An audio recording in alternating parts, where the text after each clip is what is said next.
जी माता। ओम नमो भगवते वासुदेवाय।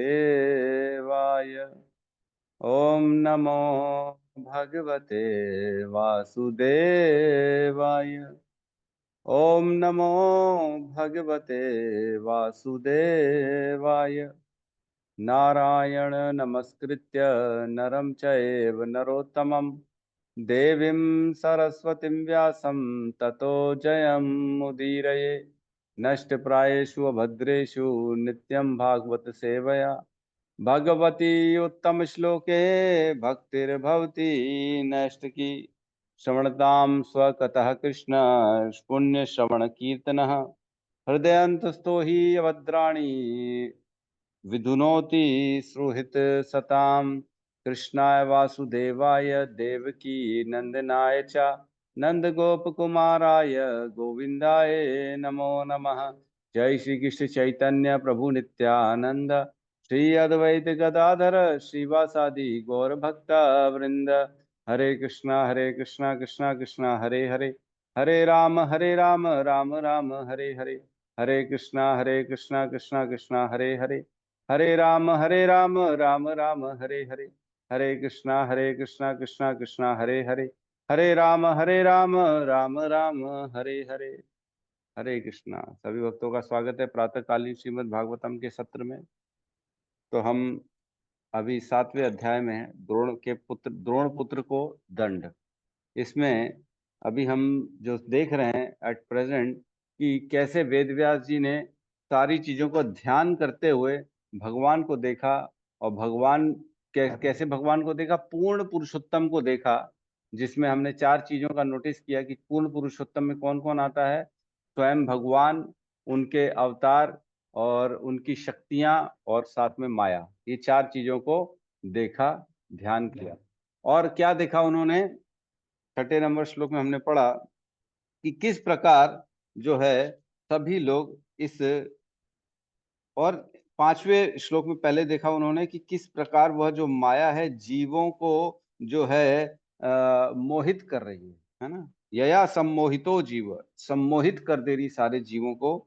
जबकि जीव जो होते हैं वो त्रिगुणात्मक नहीं होते हैं, लेकिन उनके सामने यही स्थिति बनती है कि वो त्रिगुणात्मक हैं, इन गुणों से बने हुए हैं। वो ये मानते हैं कि शरीर है, इसलिए वो अलग अलग प्रकार के अनर्थों को भोगते रहते हैं अपने शरीर में।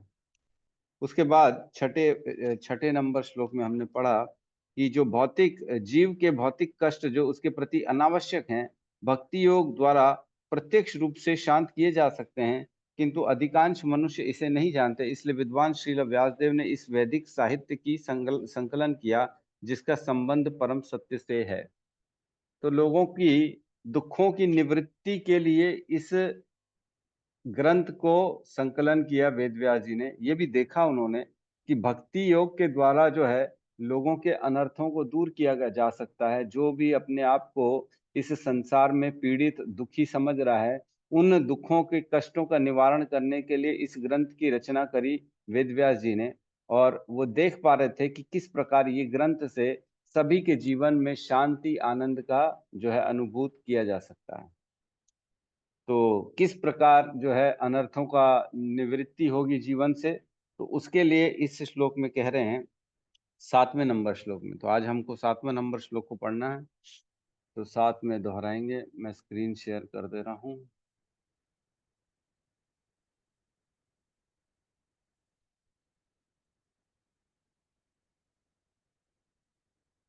सातवां नंबर, 7 ही है ना आज हमारा। जी प्रभु जी। ठीक है, दिखाई दे रहा है पूरा क्लियर? क्लियर है? जी ठीक है, तो साथ में दोहराएंगे। यस्याम वै सूर्यमाणायाम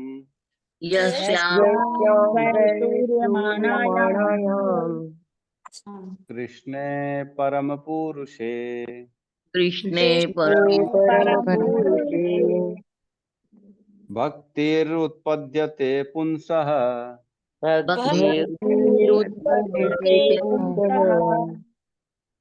शोक मोह भयापहा शोकमोहभयापहः यस्यां वै सूर्यमानायां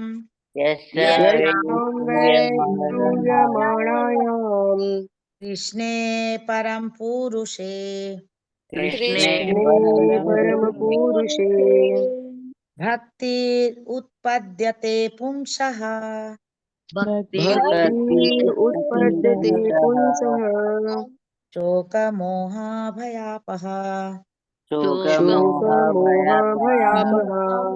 हरे कृष्ण यस्यां वै श्रूयमाणायां यस्यां वै प्राणायाम कृष्णे परम पुरुषे कृष्णे परम पुरुषे भक्तिरुत्पद्यते पुंसः भक्तिरुत्पद्यते पुंसः शोकमोहभयापः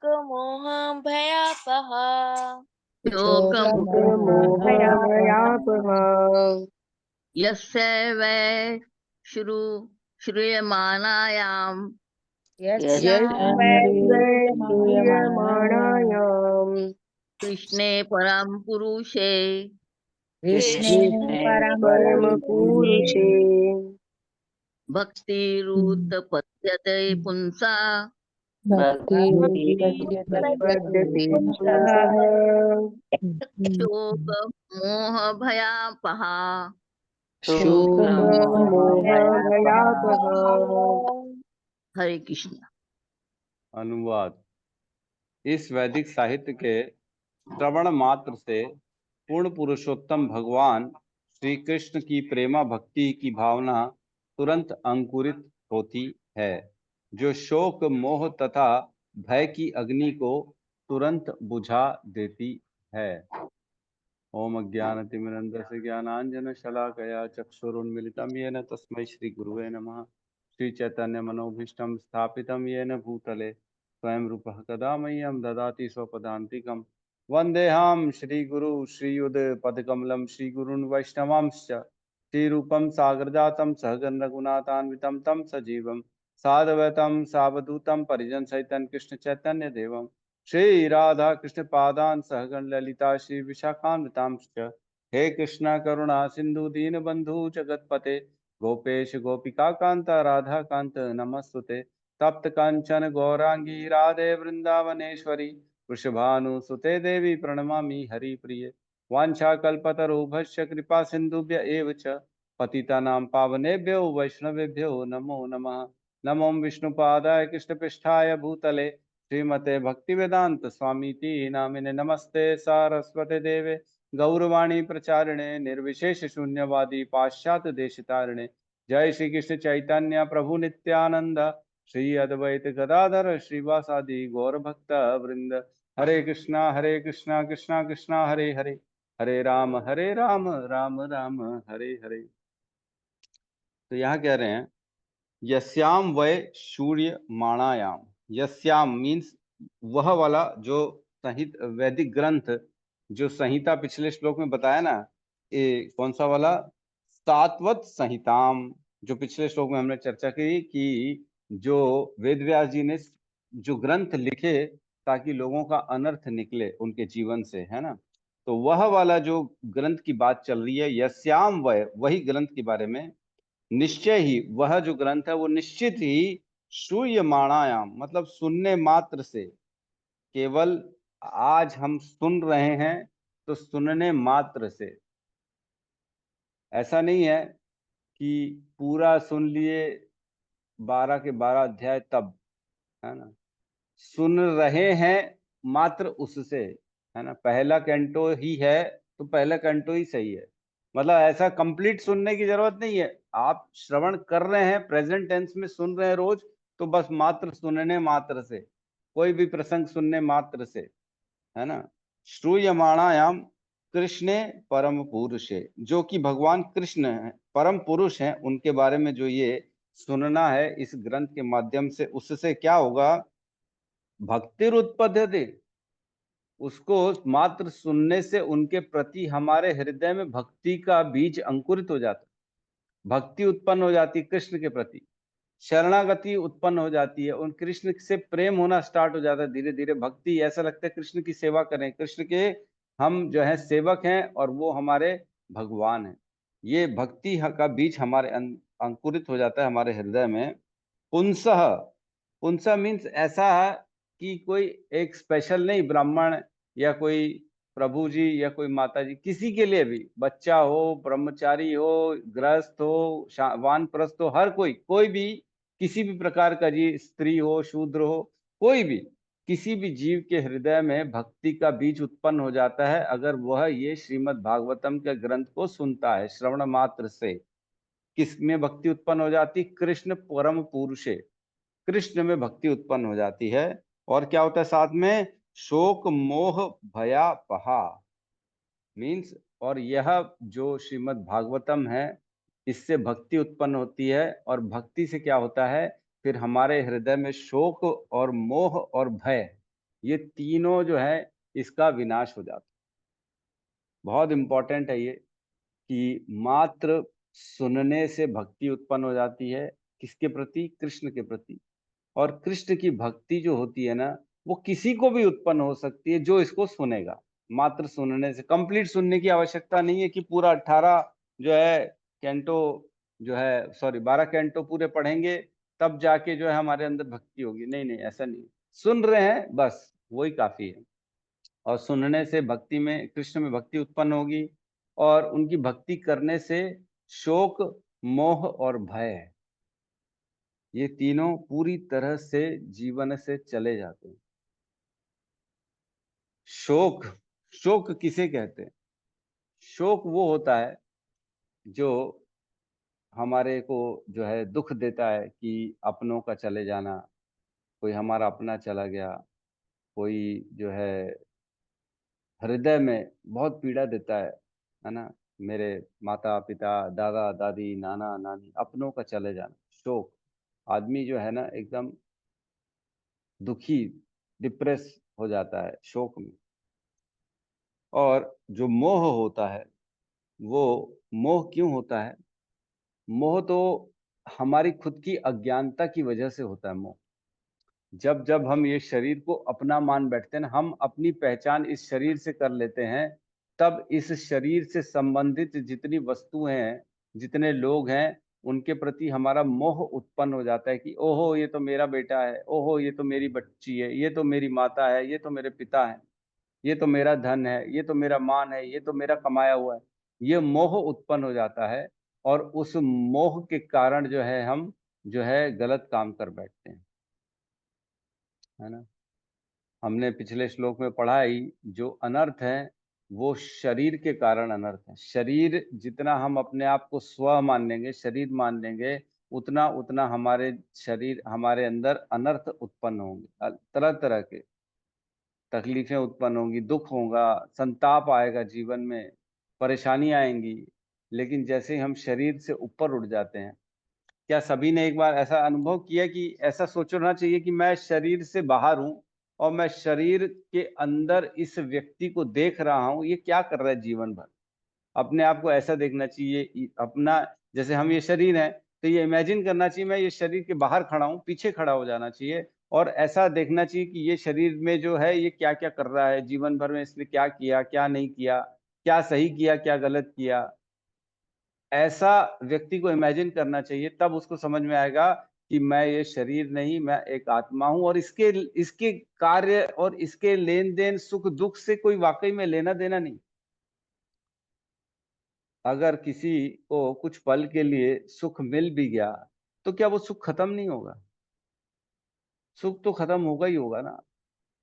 हर इच्छा एक नई इच्छा को उत्पन्न करती है, हर इच्छा जो पूर्ण हो जाती है फिर वो नई इच्छा को उत्पन्न करती है। ये चक्र में आदमी फंसा रहता है और मोह इसी में आ जाता है। मोह रहेगा मेरे बच्चे को अच्छा से अच्छा उसको स्कूल मिल जाए, उसकी नौकरी लग जाए, उसको अच्छी घरवाली मिल जाए, उसकी शादी हो जाए। फिर होगा अच्छा अब उसको बच्चा हो जाए। फिर क्या होगा, अरे उसके बच्चे अब अच्छे थोड़े से पढ़ाई लिखाई कर लें, संपन्न हो जाएं। अरे तो ये क्या है, एक के बाद एक के बाद एक के बाद एक मोह में फंसे पड़े हुए हैं। ये नहीं तो वो सब लाइन से जो है ना मोह के ऊपर मोह उत्पन्न होता है, और मोह के कारण व्यक्ति जो है ना पूरा अपना जीवन दे देता है, 12 घंटे काम करता है मोह के कारण। क्या वाकई में हम जितनी जरूरत होती है उतने उतने के लिए काम करते हैं?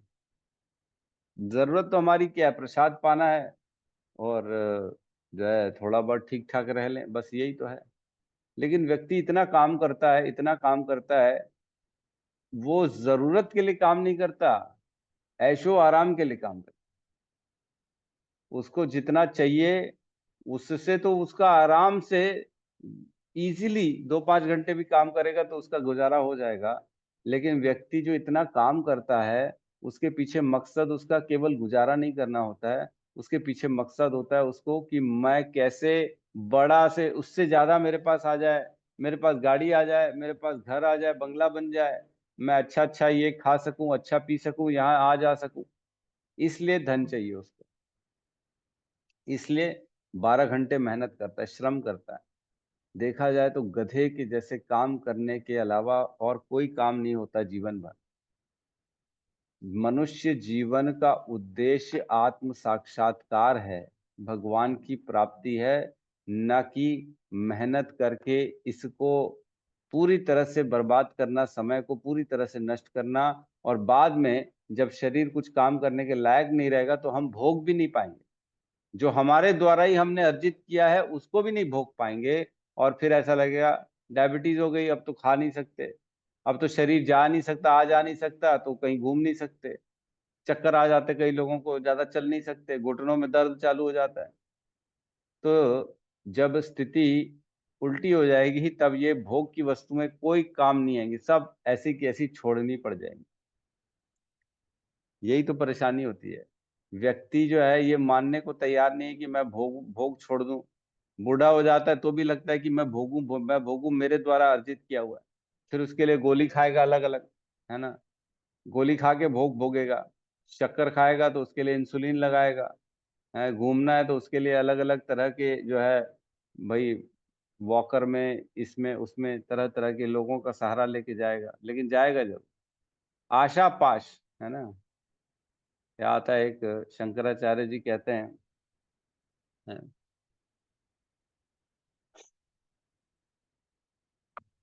शंकराचार्य जी ने बहुत अच्छा कहा है। उन्होंने कहा है, अंगम गलितम पलितम मुंडम, है ना, दशह विहीन जातम तुंडम, है ना, वृद्धो याति गृत्वा दंडम, तदपि न मुच्यते आशा पिंडम। आशा का जो पाश है वो छूटता ही नहीं। अंगम गलितम, जैसे जैसे बड़े होते हैं, वृद्धावस्था आती तो अंग धीरे धीरे गलना चालू हो जाए, स्किन ढीली पड़ जाती है, हम देखते झुर्रियां आ जाती। अंगम गलितम पलितम मुंडम, सर से बाल गायब हो गए, मुंड जो है ना टकला हो गया, व्यक्ति बाल ही नहीं है। मेरे भी सफेद हो गए। है ना, अंगम गलितम पलितम मुंडम दशह विहीन जातम तुंडम। अब जो है दांत भी नहीं है, नकली दांत लगाने पड़ रहे हैं। वृद्धो याति घृत्वा दंडम, मतलब बुढ़े हो गए हैं, डंडा भी हाथ में ले लिया अब तो, ये स्थिति है।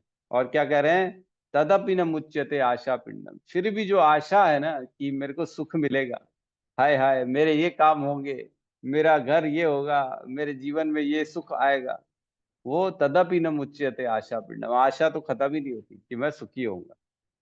तो ये परिस्थिति है। तो यहाँ पे शोक मोह और भय, भय क्यों उत्पन्न होता है? भय क्यों उत्पन्न होता है? चीजें, अपने वस्तुओं को खो देने का डर, है ना, जो जो हमने अर्जित किया है उसके खो जाने का डर, जो हमारे पास है उसके छूट जाने का भय होता है हमारे। और सबसे बड़ा भय क्या होता है? मृत्यु। सबसे बड़ा भय मृत्यु होता है। कल क्या होगा, मतलब आज की जो चीजें हैं वो कल मेरे से छूट न जाएं, इस बात का भय हमेशा बना रहता है व्यक्ति को। ये भय है। तो भय का बेसिक कारण ये है कि जब तक हम ये मानेंगे कि ये मेरा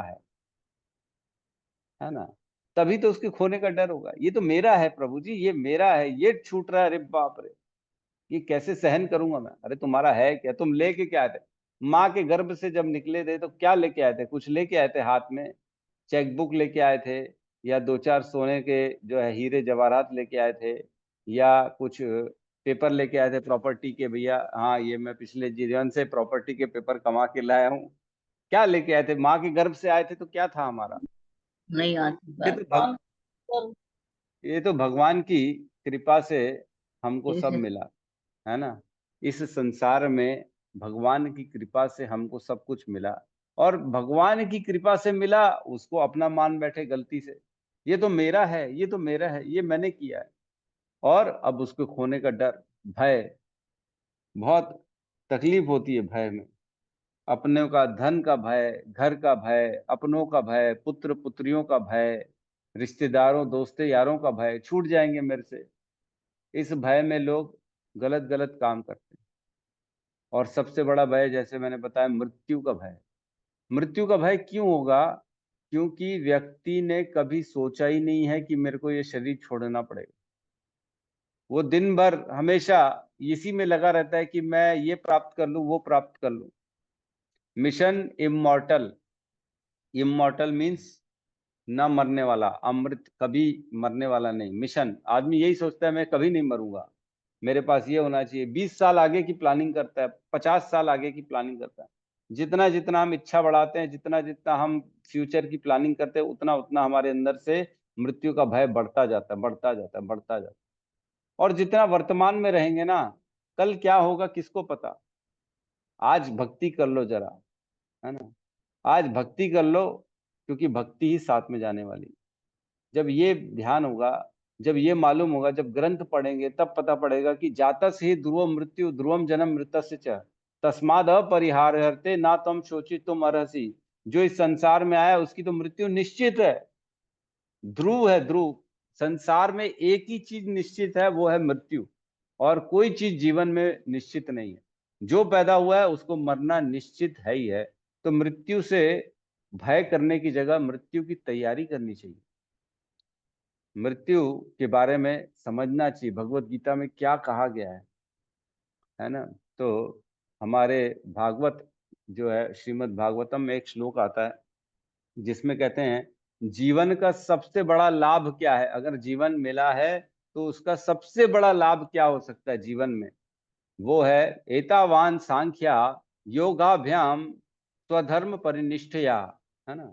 उसमें कहते हैं जन्म लाभ परह पुंसाम अंते नारायण स्मृति। पूरी जन्म का लाभ, सबसे बड़ा लाभ क्या है? सांख्य योग लाभ नहीं है, योगाभ्यास लाभ नहीं है। अलग अलग तरह के लोग योगा कर रहे हैं, अष्टांग योग, ये योग, प्राणायाम कर रहे हैं, अपने शरीर को सुंदर और स्वच्छ और जो है तेजस्वी बनाने के लिए कर रहे हैं। तो ये लाभ नहीं है जीवन का। और क्या? स्वधर्म परिनिष्ठ है, लोग अपने अपने धर्म कर रहे हैं, राष्ट्र के प्रति कर रहे हैं, घर के प्रति कर रहे हैं, बच्चों के प्रति कर रहे हैं धर्म। ये मेरे बच्चे खुश हों, मेरा परिवार खुश रहे, इसी में लोगों ने अपना जीवन लगा दिया। तो ये जन्म का लाभ नहीं है, जीवन का सर्वोच्च लाभ नहीं है। क्या करे? सर्वोच्च लाभ क्या है? जन्म लाभ परह पुंसाम। सबसे बड़ा लाभ क्या है? अंते नारायण स्मृति। जब जीवन का अंत आ जाएगा, तब क्या हमारे अंदर नारायण की स्मृति बनेगी?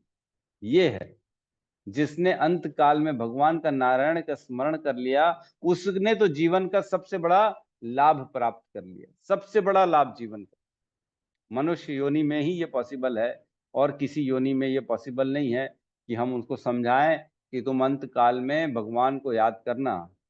क्या कुत्ते को हम समझा सकते बेटा, टॉमी तुम एक काम करना, भगवान को याद करना, फोटो दिखा देंगे, इनको याद करना? ऐसे तो हो ही नहीं पाएगा। ये केवल मनुष्य शरीर में ही पॉसिबल है, और किसी शरीर में पॉसिबल नहीं है।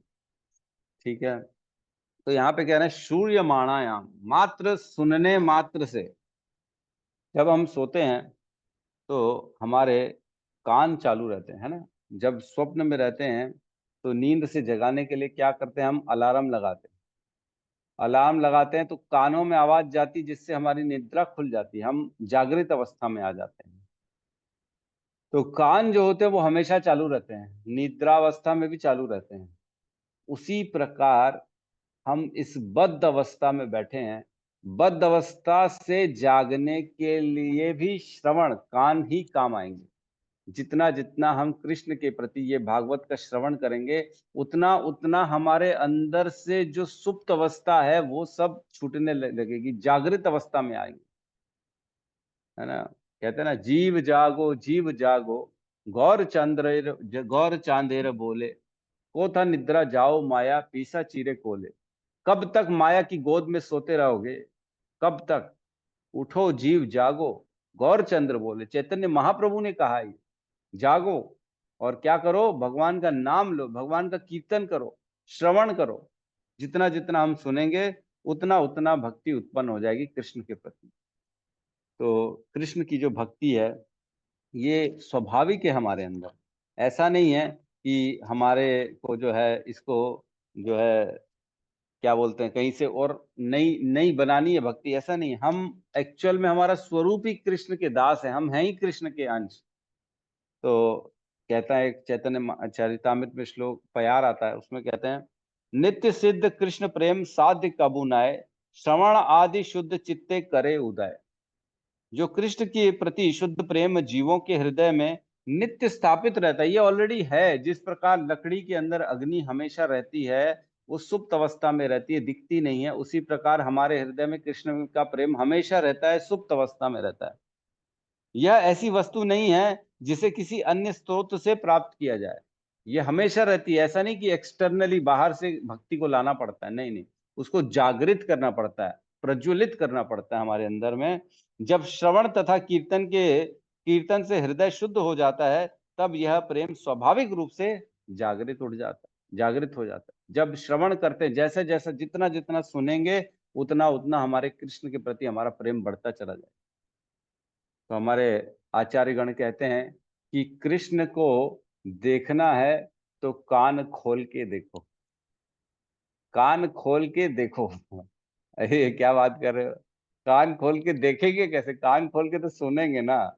तो नहीं नहीं, ऐसा नहीं, कान खोल के ही देख पाएंगे कृष्ण को। जितना जितना सुनेंगे उतना उतना कृष्ण को देख पाएंगे, हर कहीं देख पाएंगे, ज्ञान आ जाएगा।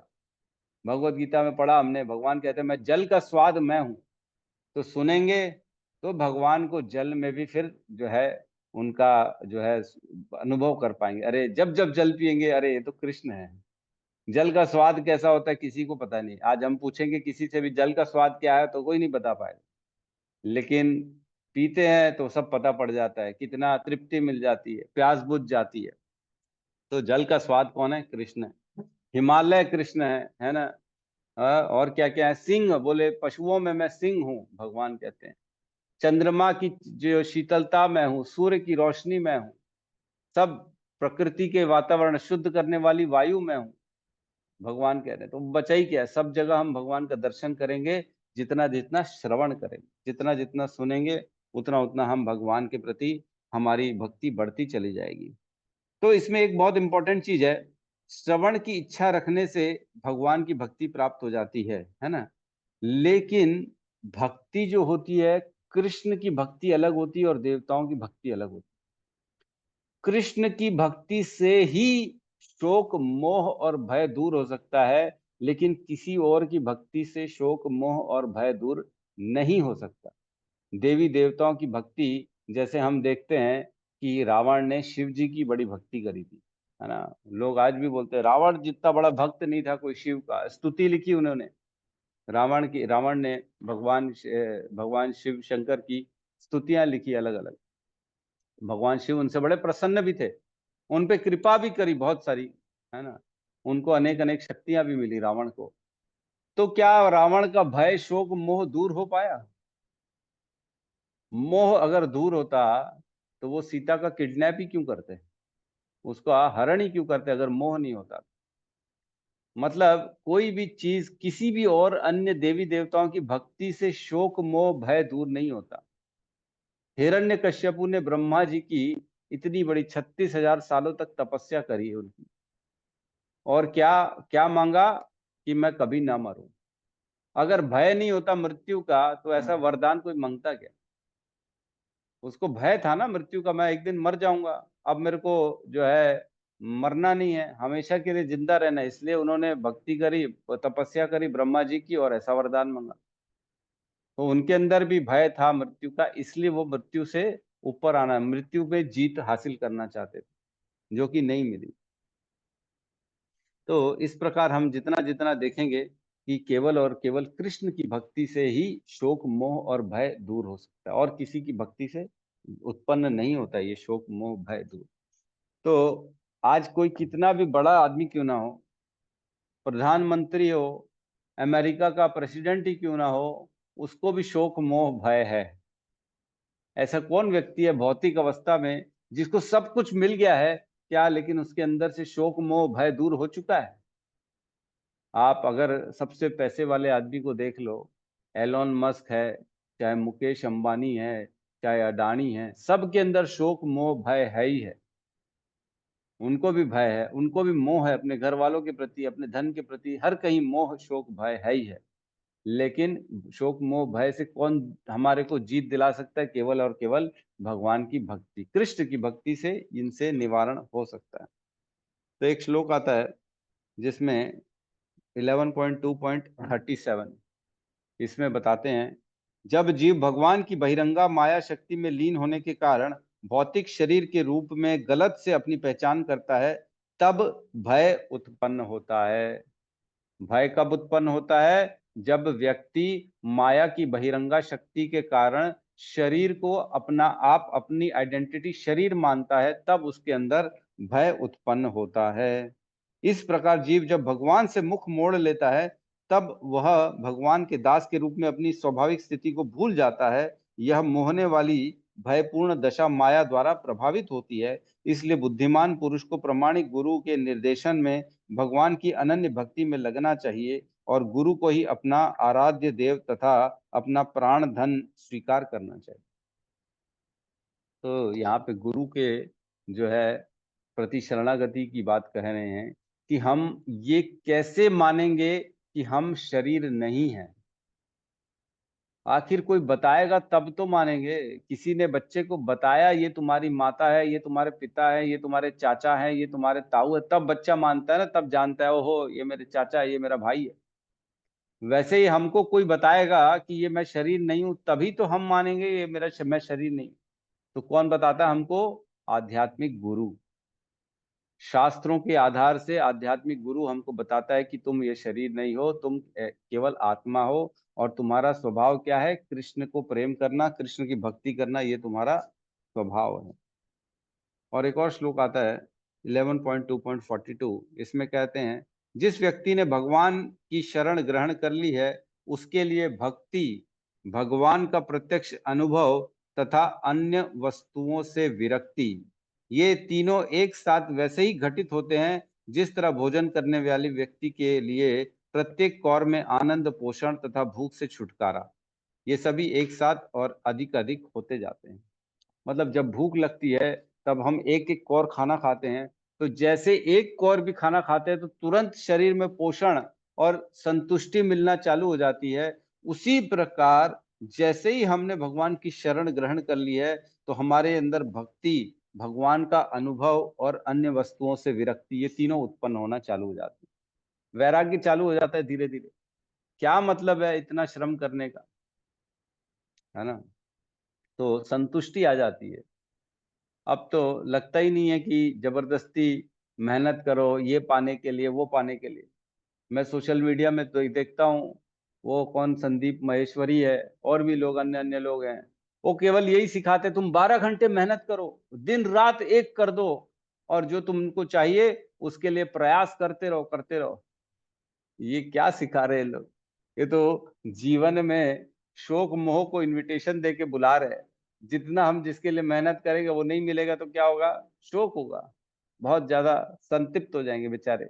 मैंने इतना जीवन का समय लगा दिया, मेहनत की, और लेकिन मेरे को मिला नहीं। तो ये चीज सिखाते नहीं है, केवल ये सिखाते हैं कि किस प्रकार जो है हमको जीवन में शोक मोह और भय को लाना है। उससे निवृत्ति का कोई मार्ग ये लोग सिखाते नहीं। तो हर वो सर्विस जो भगवान के लिए की जाती है, हर सेवा जो भगवान के लिए की गई है, वही एक्चुअल में जीवन में भक्तिमय सेवा कहलाती है। बाकी अन्यों के लिए जो हम सेवा करते हैं, उससे भक्ति उत्पन्न नहीं होगी, वो भगवान के लिए सेवा नहीं है, है ना? लोग, कई लोग बोलते हैं ओ मैं तो गरीबों की सेवा करता हूँ, जरूरतमंदों को दवाई देता हूँ और लोगों को अस्पताल पहुंचाता हूँ। ये भी तो भगवान का काम है ना, ये भगवान का काम नहीं है। भगवान का काम वो है जिससे कृष्ण की सेवा हो, कृष्ण के भक्तों की सेवा हो, कृष्ण के नाम की सेवा हो, उनके गुणगान की सेवा हो, वो कृष्ण की सेवा है, उसको भक्ति कहेंगे। अन्य चीजों को भक्ति नहीं कहते हैं। ठीक है, तो बहुत इंपॉर्टेंट श्लोक है ये, सब अगर याद कर लें तो बहुत अच्छा है, बहुत अच्छा है। श्रवण का इसमें बहुत इंपॉर्टेंस बताया गया है, और वो भी परंपरा से ये ज्ञान प्राप्त करना है, अन्यथा इसका जो है परंपरा बहुत जरूरी है इसमें, नहीं तो भक्ति उत्पन्न नहीं होगी। शुद्ध भक्ति कहाँ से आएगी? शुद्ध भक्तों से आएगी, और शुद्ध भक्त कौन है? जो परंपरा में, जो ऑथोराइज्ड है, वही शुद्ध भक्त है। ठीक है, तो हम अगले श्लोक में प्रवेश करते हैं। वो भी पूरा हो नहीं पाएगा, 8वां नंबर का श्लोक, हरे पौने हरे 7 कृष्ण हो। प्रभु जी, हरे कृष्णा। एक विनती है। अपन जो 9वें अध्याय में भीष्म पितामह है कि वो है, तो 5 स्तुति पढ़ सकते क्या? नहीं माता जी, ऐसे बीच बीच में पढ़ना ठीक नहीं है। हमारा जो ये कथा, ये क्लास हमें, हम इसमें कुछ भी बीच का इधर उधर का नहीं लेंगे। स्पेशल क्लास अलग से लेके हम उसको कर सकते हैं, लेकिन हम इस क्लास में कोई भी ऐसे काम नहीं करेंगे, है ना। अभी जी अगला श्लोक में हम पढ़ने ही वाले हैं, 8वें नंबर श्लोक में, कि क्रम अनुसार, क्रम मतलब सीरियल वाइज ही जो इन्होंने लिखा है, जो वेद व्यास जी ने, वो सीरियल वाइज लिखा है, उसको ऐसे ही पढ़ना है जैसे उन्होंने लिखा है। तो जो ये हमारी क्लास है, इसमें हम बीच बीच में से कुछ भी नहीं ले सकते, हम इसको क्रम वाइज ही पढ़ेंगे। लेकिन स्पेशल अलग से कोई एक आध दिन की स्पेशल लेक्चर को ऑर्गेनाइज किया जा सकता है, कि जिसमें वो ज्ञान मिल जाए अलग से, वो अलग हो जाता है। ठीक है माता जी।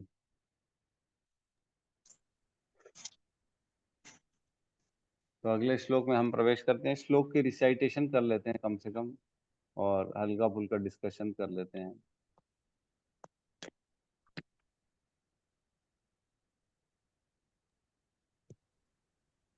वन 1.7.8 है ना।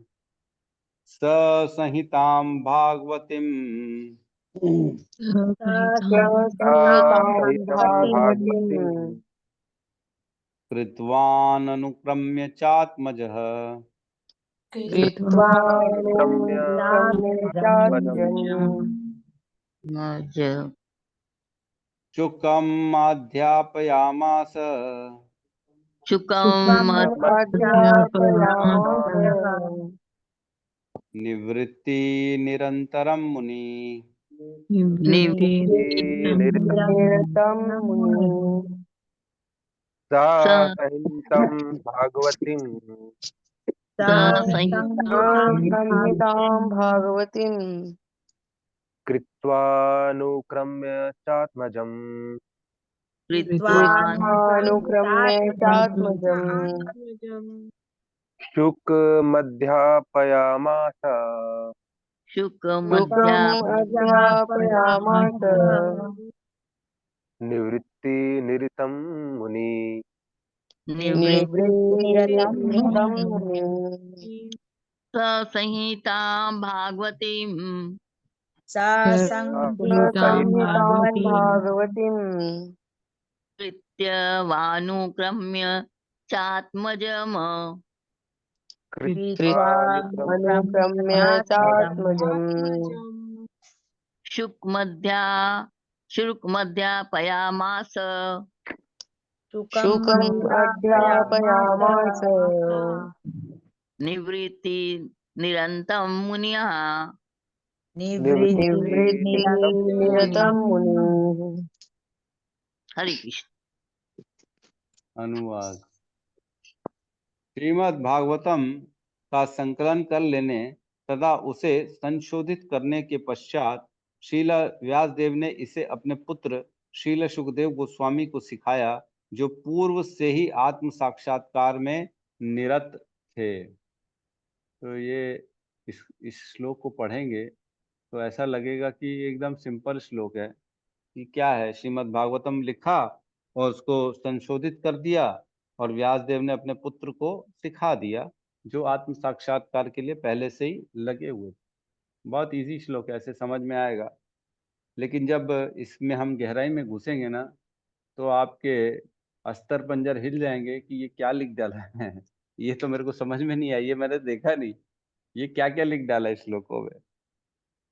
तो कई श्लोक ऐसे हम पढ़ेंगे तो हमको समझ में नहीं आएगा, जब तक सीनियर्स आचार्य गुरु के अंडर में नहीं पढ़ेंगे तब श्लोक का मैसेज क्या है, श्लोक में क्या लिखा है, हम नहीं समझ सकते। तो बहुत इजी श्लोक है वैसे तो, लेकिन अलग अलग दृष्टि से देखेंगे तब समझ में आएगा कि क्या क्या लिखा है। तो यहाँ लिखा है ससंहिताम भागवतीम। तो पिछले श्लोक से रिलेशन क्या है? पिछले श्लोक में बताया है कि वह ग्रंथ लिखा जिससे शोक मोह और भय तुरंत दूर हो जाता है और भगवान में भक्ति उत्पन्न हो जाती है ना। वह ग्रंथ का रचना करी किसने? वेद व्यास जी ने। अब रचना तो कर दी है, तो उसका प्रचार कैसे करेंगे? कोई तो मार्केटिंग करने वाला भी होना चाहिए उस श्लोक का, उस ग्रंथ का। तो यहाँ बता रहे हैं कि वे वेद व्यास जी, उन्होंने अपने पुत्र को इसका ज्ञान दिया, अध्ययन कराया, ताकि इसका प्रचार हो सके, है ना। हम जानते हैं सुखदेव गोस्वामी ने परीक्षित महाराज को ये ज्ञान दिया, सूत गोस्वामी को ज्ञान दिया, फिर सूत गोस्वामी ने शौनक आदि ऋषियों को ज्ञान दिया, और उसके बाद काल क्रम में ये हम तक आया, धीरे धीरे धीरे धीरे। तो आज सब हम भी उनकी कृपा से हमारे पास ये ग्रंथ आ पाया। तो कहने का मतलब, प्रचार करने के लिए पिता ने सर्वश्रेष्ठ व्यक्ति को ढूंढा जो कि सुखदेव गोस्वामी थे। प्रचार कैसे हुआ? एक तो पॉइंट ये हो गया। फिर दूसरा पॉइंट है इसमें, ससंहिताम भागवतीम, वह जो संहिता थी, वह जो वेद की रचना, ग्रंथ की रचना करी, भागवतीम जो भगवान से संबंधित है, कृत्वा अनुक्रम्य चा आत्मजम। कृत्वा, पहले तो उसकी रचना करी, फिर अनुक्रम्य मतलब उसके बाद उसको संशोधित भी किया। हम जानते हैं भागवतम और सारे पुराण महाभारत लिखने के बाद वेद व्यास जी संतृप्त हो गए थे, अतृप्त हो गए थे बेचारों। उनको ना अप्रसन्नता उत्पन्न हो गई थी। हमने देखा नारद जी आए उनके जीवन में और कैसे उनके संताप को दूर किया। उनको आदेश दिया कि तुम ध्यान मग्न हो जाओ और कृष्ण की चिंता करो, चिंतन करो, और समाधि में रह के सारे चीजों को दर्शन करो, फिर उसको भगवान की भक्ति का निरूपण करो। ये आदेश दिया नारद जी ने। तब वेदव्यास जी ने समाधि में, ध्यान में भगवान का चिंतन किया, और वो ये सब देख रहे हैं, और इसके बाद इसकी रचना करेंगे।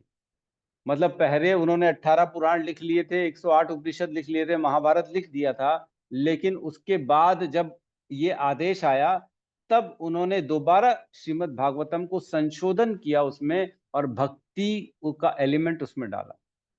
मतलब पहले जो श्रीमद् भागवतम थी वो ऐसे ही थी, लेकिन बाद में रिवाइज करके जब नई भागवतम को लाया गया तो वो पूर्ण रूपेण भगवान के भक्तिमय थी, है ना। तभी पहले पहले ही श्लोकों में बोला गया ना, पूरा इमीडिएटली फर्स्ट सेकंड श्लोक में, किम वा परेर ईश्वरे, है ना। जो ये पढ़ लेता है श्रीमद् भागवते महामुनि कृते किम वा परे ईश्वरे, किम वा परे ईश्वर, इससे दूर नहीं है भगवान। जो ये पढ़ता है तुरंत ईश्वर की प्राप्ति हो जाती है। कौन सा वाला? रिवाइज वाला। पुराना वाला नहीं, पुराना वाला तो हम तक पहुंचा ही नहीं है, वो तो ऐसे ही रहा होगा, छोटा मोटा, जैसे अन्य पुराण है वैसे ही वो भी पुराण रहा होगा। और इसमें एक और बहुत इंपॉर्टेंट है, अनुक्रम्य चा आत्मज। आत्मज क्यों कहा? मतलब अपने पुत्र को इसका ज्ञान क्यों दिया? क्योंकि हर पिता अपने पुत्र को सर्वश्रेष्ठ ज्ञान देता है। हर पिता चाहता है कि मेरे पुत्र को सबसे श्रेष्ठ ज्ञान मिले, इसलिए ये श्रीमद् भागवतम जो सर्वश्रेष्ठ पुराण था उसका ज्ञान अपने पुत्र सुखदेव को दिया। कोई ये कह सकता है तो शिव पुराण भी तो अच्छा है, देवी पुराण भी तो श्रेष्ठ है। भैया, वो लिखने वाले हैं, उन्होंने अपने पुत्र को केवल इसका ज्ञान दिया, मतलब ये सबसे उत्तम था, है ना। ये समझ पा रहे हैं कि नहीं समझ पा रहे हैं कि सबसे श्रेष्ठ चीज पिता अपने पुत्र को देता है। इसलिए सुखदेव गोस्वामी को श्रीमद् भागवतम पुराण का ज्ञान दिया। मतलब सभी पुराणों में, सभी उपनिषदों में सबसे श्रेष्ठ यही है।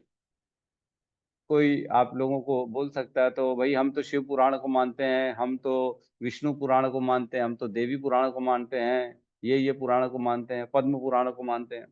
तो भैया मान लो, लेकिन सबसे श्रेष्ठ तो यही है। क्यों? क्योंकि उन्होंने अपने पुत्र को भी इसका अध्ययन कराया। आगे भी आएगा कि ये सबसे श्रेष्ठ है। उसके बाद बता रहे हैं शुकम अध्यापयामास, सुखदेव गोस्वामी को उनका इसका अध्ययन कराया और क्या कहा, निवृत्ति निरंतम मुनि। जो सुखदेव गोस्वामी थी वो वैसे ही निवृत्ति मार्ग में थे, मतलब आत्म साक्षात्कार ब्रह्म ज्ञान, ज्ञान योग में, ज्ञान योग के रास्ते से वो जा रहे थे, मतलब ज्ञान योग की पद्धति को फॉलो कर रहे थे। उनको भी ये ज्ञान दिया ताकि उनका प्रेम भगवान की भक्ति में बढ़ जाए। भगवान की भक्ति करने की सुखदेव की पहले कोई इच्छा नहीं थी, वो कृष्ण को साकार रूप में मानते नहीं थे, वो ब्रह्म मार्ग में थे, है ना। पहले भी आपको मैं बता दूं, सुखदेव गोस्वामी जैसे ही पैदा हुए उन्होंने अपने पिता माता को छोड़ के जंगल में चले गए, निर्वस्त्र रहते हुए, और पेड़ में चढ़ गए थे। और वो जो थे ब्रह्म भावी, जो है ना, वो क्या बोलते हैं अपन उसको,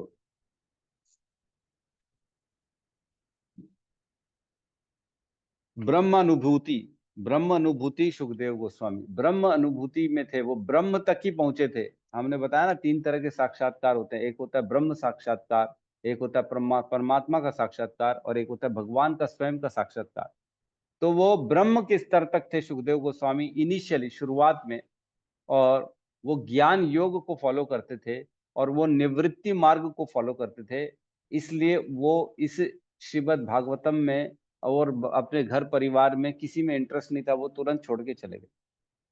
तब सुखदेव उनके पिता वेद व्यास जी ने इनको ब्रह्म मार्ग से हटा के इनको भक्ति मार्ग में लाया। सुखदेव गोस्वामी निवृत्ति मार्ग को छोड़ दिया। निवृत्ति और प्रवृत्ति 2 मार्ग होते हैं। निवृत्ति मार्ग मन सब कुछ छोड़ छाड़ देना, जैसे ब्रह्मचारी बन जाना, घर छोड़ देना, मंदिर में रहना, है ना, अपने रिश्तेदारों, अपने कर्तव्यों को छोड़ के भगवान की भक्ति में लगना, केवल और केवल भक्ति करना, अन्य सभी चीजों को, सुख को, भोगों को छोड़ देना।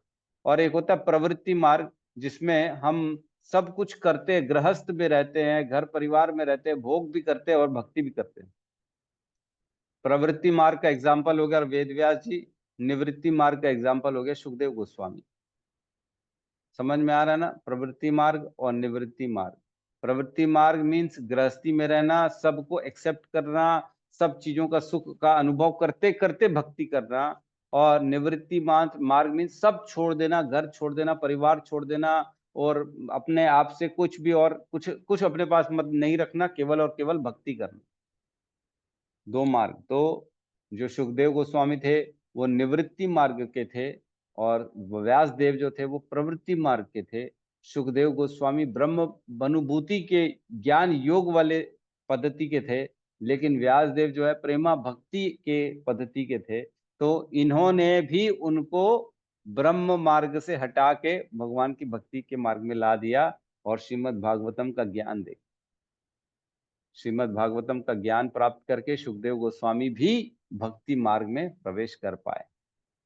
तो ठीक है, कल कुछ और हम इसमें पॉइंट्स डिस्कस करेंगे इस श्लोक में, तो आप लोग तात्पर्य पढ़ के आइएगा ताकि चर्चा हो सके। किसी का कोई अगर संशय है, कुछ प्रश्न है तो ले सकते हैं। कुछ नए लोग दिख रहे हैं हमारे आज के ग्रुप में, तो अगर आप लोग अपना अपना इंट्रोडक्शन दे पाए तो बहुत अच्छा है।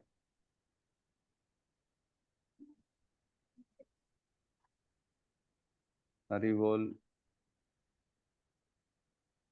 हेमा माता जी दिख रही है मेरे को नए, और एक और दिख रहे थे, पता नहीं कहाँ चले गए, गायब हो गए लगता है।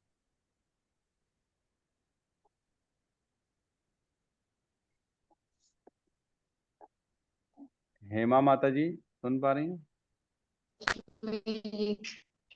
माता जी, रश्मि माता जी तो दिख रहा है प्रभु जी।